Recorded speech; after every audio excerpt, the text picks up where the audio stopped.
So this right here is about to be a lentil soup. You know, anytime you're doing something, little kids always want to come in and ask, can I help? So you got to give them something. I got one cutting up zucchini, one cutting up new potatoes. Now I'm cutting up carrots. I got the garlic right there. I got him opening up the can of tomato sauce. I got some bell peppers, some green and red. I got a little bit of jalapeno that I'm about to throw up in there. And I just cut them up and dice them up real nice and fine, okay?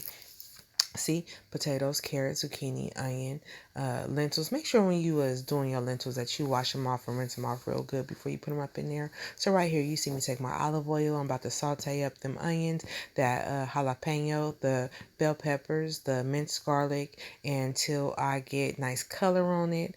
A little caramelization is what we want to call that, right? So after I finish doing that, I'm going ahead and dump that tomato sauce up in there. Now, don't ask me if I know what I'm doing. I don't. I'm just throwing some shit in the pot right now. Then I'm going to add a little bit of that vegetable stock, right?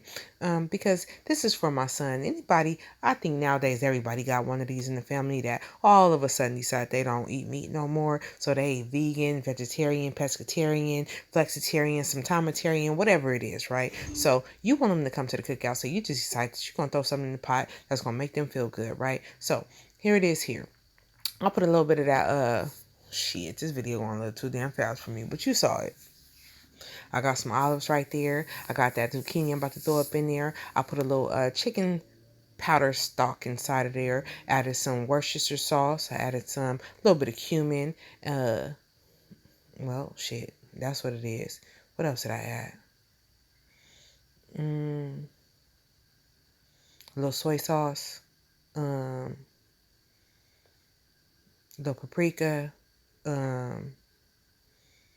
Shit, and just let that shit simmer until it all came together. And let me tell you something, that shit tastes good. And that's what he gonna eat along with the rest of the sides.